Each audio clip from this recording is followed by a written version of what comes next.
자, 르노 필랑트, 프랑스어로 별똥별이라는 뜻입니다. 우리 가슴속의 별이 될지 아니면 떨어지는 별똥별이 될지 지금부터 어떤 특징 가지고 있는지 끝까지 영상 시청해 주세요.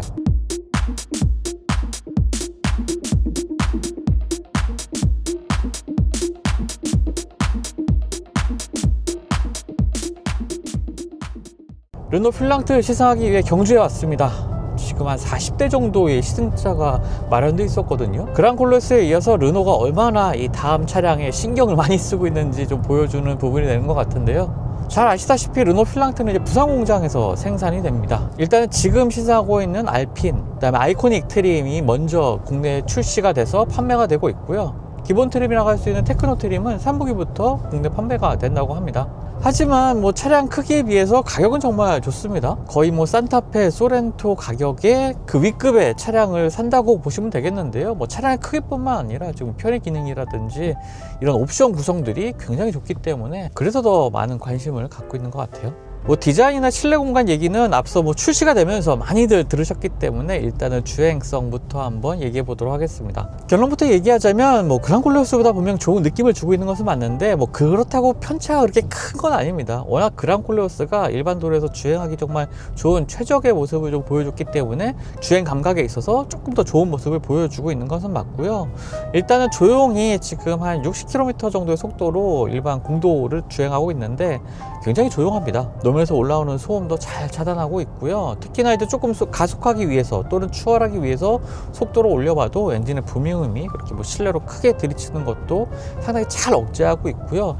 정숙성에 있어서도 그랑콜레오스보다는 조금 더 소폭 좋은 모습을 좀 보여주고 있네요. 그랑콜레오스랑 같은 하이브리드 파워트레인을 가지고 있지만 출력은 5마력이 높고요. 그래서인지 뭐 가속감 같은 게 크게 차이 나는 것은 아닙니다. 거기다 당연히 필랑트가 조금은 더 차량의 무게가 그래도 무겁기 때문에 아마 일반적으로 그랑콜레오스 탔던 분들이 필랑트를 운전을 하셔도 뭐 체감할 수 있을 만한 큰 수치상의 차이도 아니고 실제로 느껴지는 차이도 그렇게 크다고는 느껴지지 않네요. 하지만 뭐 노면에서 올라오는 이 진동을 걸러준다든지 차음에 있어서는 조금은 더 준대형급에 가까운 그리고 상급 모델에 가까운 만족감을 아마 경험하실 수가 있을 것 같습니다. 그런데 또 살짝 아쉽게 느껴지는 부분도 있어요. 내연기관 차량을 모셨던 분들은 운전하시면서 살짝 이질감을 느낄 수가 있을 것 같습니다. 그런 부분들이 아마 또 이 브레이킹을 했을 때의 느낌들 이런 것들에서 좀 체감하실 수가 있을 것 같은데 그것도 이 회생제동을 적극적으로 활용을 하면서 이 배터리를 충전을 하기 때문에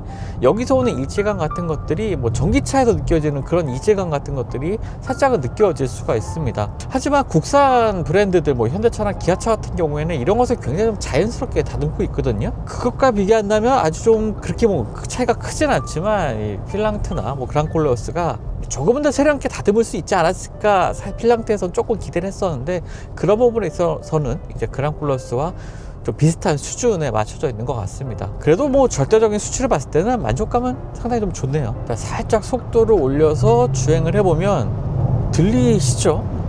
뭐 부밍 같은 것도 굉장히 적고 풍조름도 이 정도면 굉장히 잘 억제하고 있는 것 같습니다. 속도를 제법 높인 상태에서도 꾸준히 차량을 밀어주는 느낌도 존재하고요.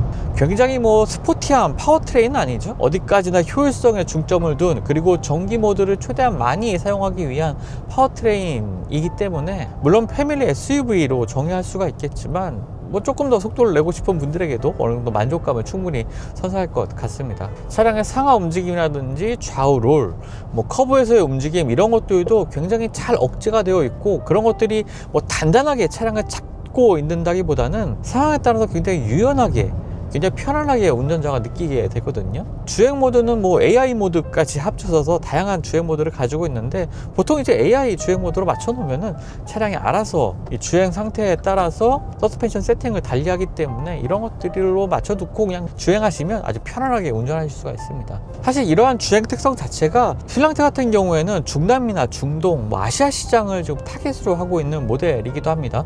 르노 브랜드에서 가장 큰 차량이기도 하고요. 그렇다 보니까 좀 더 편안하게 주행할 수 있는 세팅에 맞춰져 있다고 볼 수가 있겠고요. 그래서 지금 주행 만족감도 상당히 좀 좋은 것 같습니다. 필랑트를 높이 평가하는 부분에 있어서는 파워트레인보다는 저는 뭐 디자인이라든지 이 편의 기능, 옵션 구성, 여기서 정말 이 경쟁 모델들보다 탁월한 모습을 보여주고 있다고 생각되거든요. 일단 실내로 좀 눈을 돌렸을 때 운전석과 조수석에서 이 세 개의 디스플레이를 갖추고 있습니다. 물론 조수석에 있는 디스플레이를 운전석에서는 볼 수가 없습니다.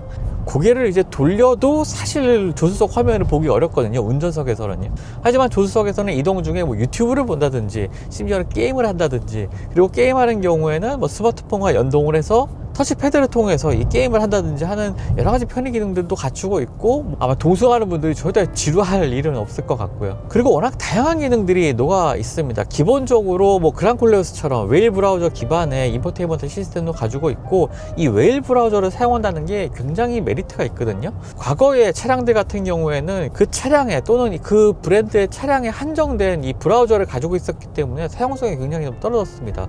하지만 네이버가 개발한 이 차량용 웨일 브라우저 같은 경우에는 뭐 즐겨찾기를 추가를 한다든지 여러 가지 메뉴들을 사용자 설정에 맞게 변경할 수 있고, 차량에 따라서 기능이 고정되어 있는 것이 아니라 뭐 여러 브랜드에서 또는 여러 차종에서 다양하게 사용할 수 있는 이런 유연한 구조를 가지고 있기 때문에 차량에서는 정말 활용하기가 좋거든요. 이런 것들이 자동차 제조사 뭐 브랜드 입장에서도 뭐 돈을 많이, 인포테인먼트 시스템 개발에 너무 많은 돈을 투자하지 않아도 항상 유연하게 바뀌고 또 새롭게 업데이트가 되기 때문에 자동차 제조사 입장에서도 또 소비자 입장에서도 굉장히 쓰임새가 좋을 것 같습니다. 그것 외에도 출시 이후에 또 한 가지 전해진 소식이 있는데요. 팁스라고요. 차량의 여러 가지 매뉴얼들을 음성 명령을 통해서 확인할 수 있는 부분이 있는데, 여기에 이제 챗GPT 기능이 좀 더해졌다고 합니다.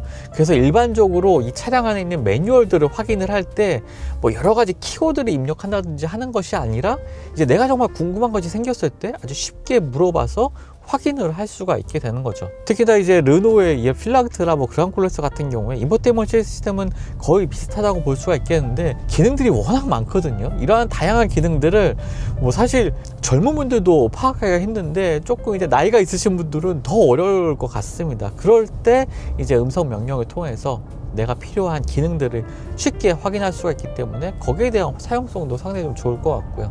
물론 아직까지 이런 것들이 차량의 모든 기능에 접근하지는 않습니다. 공조장치라든지 일반적인 기능들에 좀 한정되고 있긴 하지만, 그러한 기능들의 범위도 점차 늘어나고 있기 때문에 이런 것들 한번 적극적으로 사용해 보시면 좋을 것 같아요.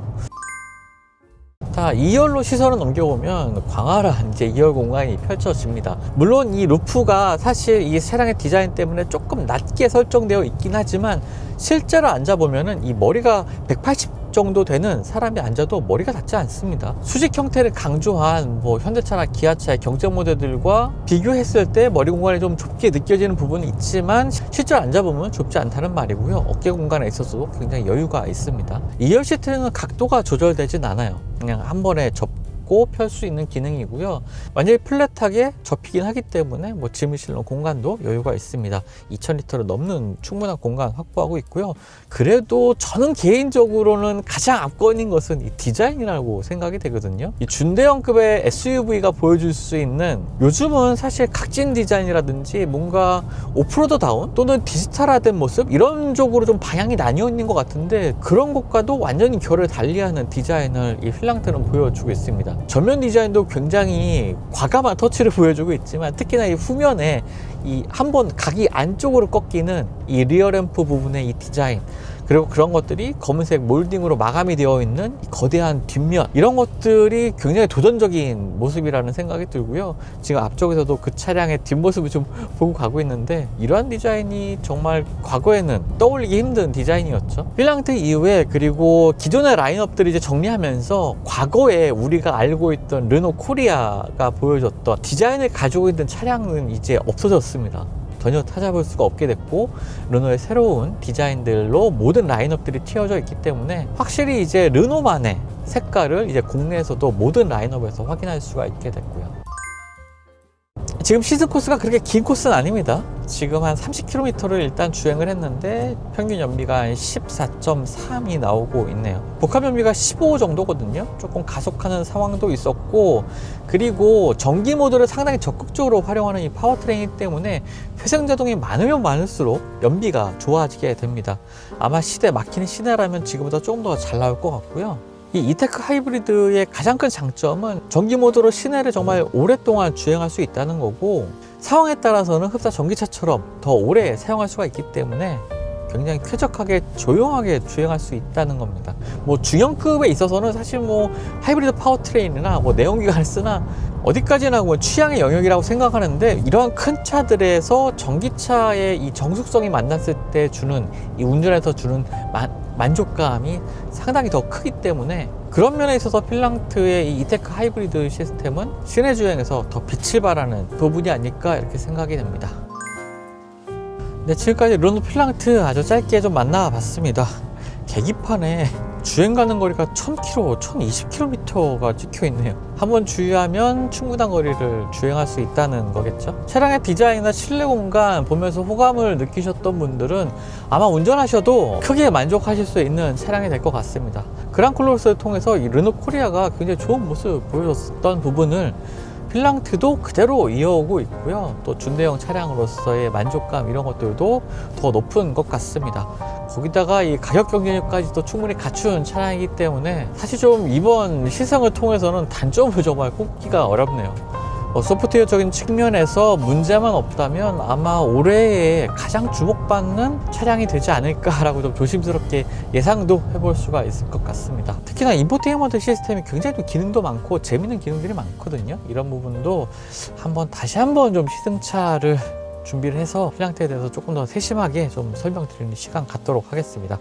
지금까지 글로벌 트로스 원선홍이었고요. 저는 또 다음 영상 통해서 만나 뵙도록 하겠습니다. 감사합니다.